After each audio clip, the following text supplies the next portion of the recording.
Expressions,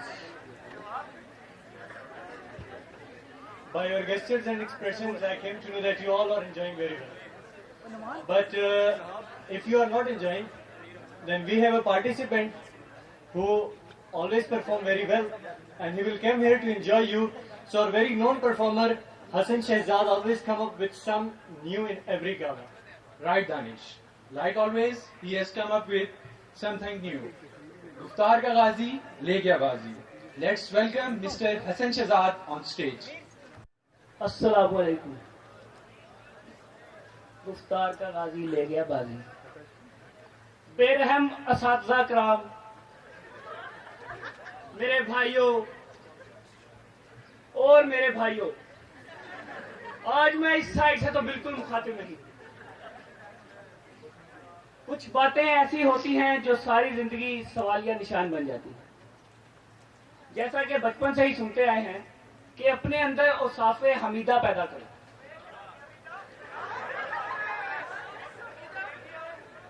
अब वो हमीदा कौन सी, उसके क्या औसाफ थे, या पता नहीं छोटी सी उम्र में हमसे क्या पैदा करवाना चाहते थे, ये बात एक सवालिया निशान है।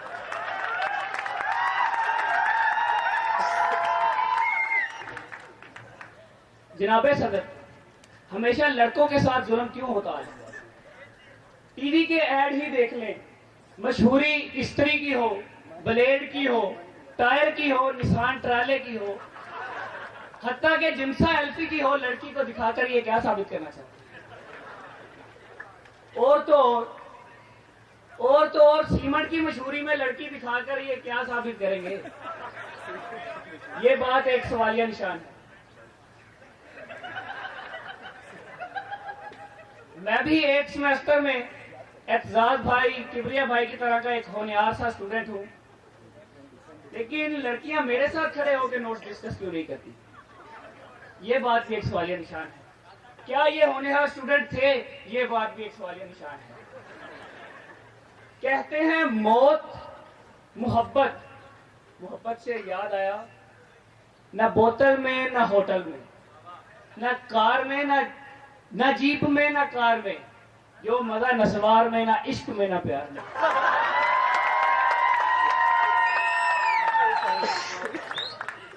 कहते हैं मौत, मोहब्बत और शादी की ख्वाहिश, इन तीनों चीजों पे इंसान का बस नहीं चलता। मौत के बारे में मैं कुछ कह नहीं सकता, लेकिन मोहब्बत इनमें से एक है कि जो अगर जोर से आए तो कर लेनी चाहिए। जितना रोकेंगे उतना ज्यादा तकलीफ है। शादी तो जिंदगी की वो वाहिद गलती है जो इंसान जानबूझ के करता है। शादी ही वो ऐसी चीज है जिसे करने के बाद इंसान अपने आप को मैमिलियन फैमिली में जाता हुआ नजर आता है।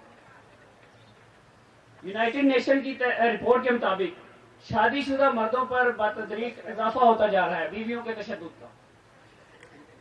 अब ये बात कहां तक दुरुस्त है, इसकी तस्दीक तो पहली किताब वाले कर सकते हैं।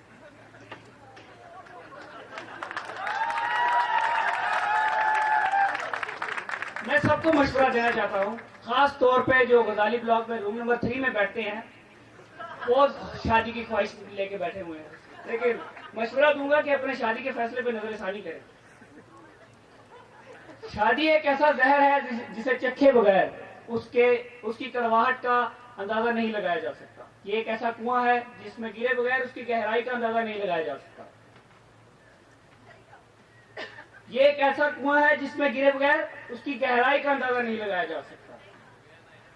ये एक ऐसा कांटों से भरा हुआ दरख्त है, ये एक ऐसा कांटों से भरा हुआ दरख्त है जो दूर से तो फूलों से गिरा हुआ महसूस होता है। इन तमाम बातों की हकीकत का अंदाजा मुझे उस वक्त हुआ जब मैं एल्गो पढ़ने सर वारिस के पास गया। मैं इनके ऑफिस में दाखिल हुआ, हमेशा की तरह बड़े अफसुर्दा से बैठे थे। मुझे देखते ही अजीबो गरीब तरीके से रोने लगे और गले से लगा लिया मुझे।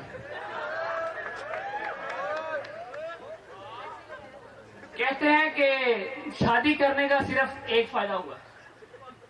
मैंने कहा कौन सा फायदा हुआ? कहते हैं कि गुनाहों की सजा दुनिया में मिल गई।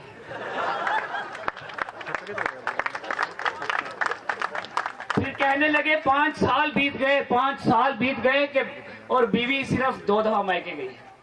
क्या ये मुझ पे जुल्म नहीं? इतनी दर्दनाक आहें सुनकर मैं भी आपदीदा हो गया। वापसी के लिए मुड़ने लगा तो कहने लगे कि शादी की लज्जतों को मैं पहचान तो गया, अरमान जो दिल में था वो अरमान तो गया। आंखों की शान, दांतों की कुव्वत भी जाने लगी, अब मैं भी जाने वाला हूँ, सामान तो गया।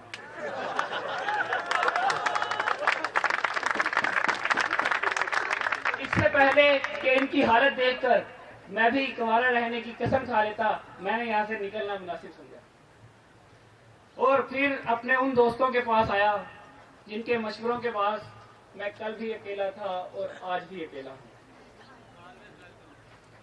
तो फिर हम सब दोस्तों ने मिलकर तय किया कि शादी अगर हो गई तो दुल्हन घर पे आएगी, बर्बादी हयात का सामान लिए हुए। इससे तो यही भला है कि हम बागुजर बैठे रहें तसव्वुर जाना किए हुए। मैं तो अभी तक इंतजार में बैठा हूँ, इस बारे में मैं कुछ कह नहीं सकता। गुर्जे दुबई के बाद इस वक्त अगर दुनिया में काबिल जिक्र चीज है तो वो इंजीनियरिंग के लड़के हैं। जितना फासला ये कॉरिडोर में तय कर चुके हैं ना, अगर वही फासला आसमान की तरफ सीधा नापा जाए तो ये सारे के सारे चांद पे बैठे हुए और मैं उससे भी थोड़ा ऊपर मरीख मुश्किल में बैठा। बरसा बरस की तहकीक के मुताबिक साइंसदानों ने औरतों और मर्दों की उम्र पता कराने का तरीका ईजाद कर दिया। इस नई तहकीक के मुताबिक जो औरत या मर्द बोलते हुए जितना मुंह खोले उसकी उम्र उतनी ही ज्यादा, और जो जितना मुंह कम खोले उसकी उम्र उतनी ही कम। यकीन मानिए जब ये मैं खबर पढ़ रहा था तो मुझ पे सख्ता तारी हो गया कि अगर ये बात दुरुस्त है तो इंजीनियरिंग के अक्सर टीचर्स 2-3 हजार साल तो पुराने होंगे और लड़कियों को तो अभी तक फॉसिल्स में तब्दील हो जाना चाहिए। लड़कियों के बारे में बात करते हुए अक्सर डरता हूं, लेकिन सच तो यह है कि इनको गौर से देखते ही इंसान अपने आप को मौत के बहुत करीब समझता है, और अगर ये बोलना शुरू कर दें तो समझो हिसाब किताब शुरू हो गया।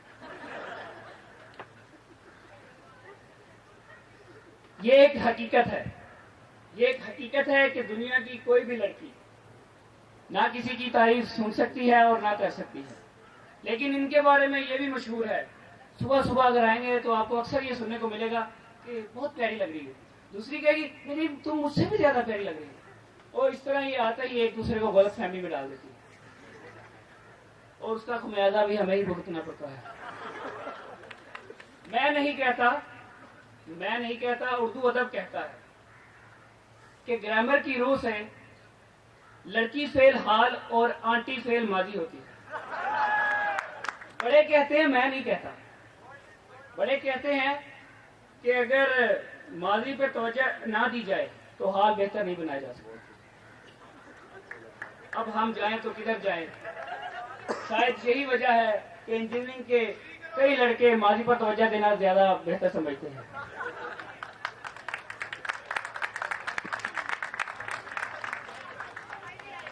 गर्मियों की छुट्टियों में मैं अपने वालिदैन के साथ रिश्ता लेने चला गया।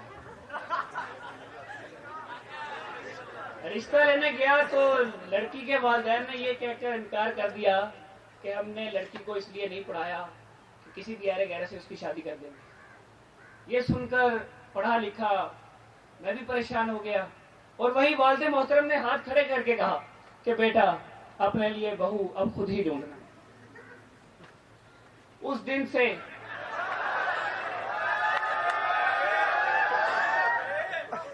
से लेकर आज दिन तक परवाने की तरह उस शमा की तलाश में हूं।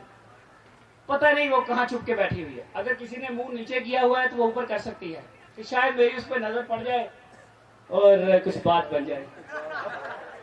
खैर छोड़िए, इंजीनियर की लड़की इतनी खूबसूरत कहां।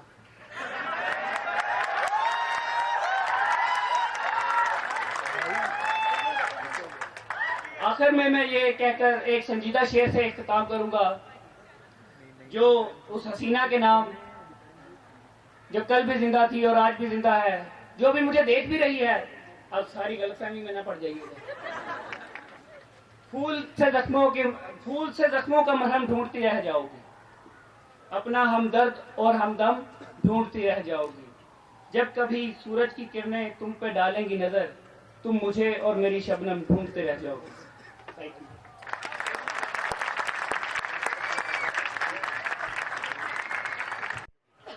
So to provide wings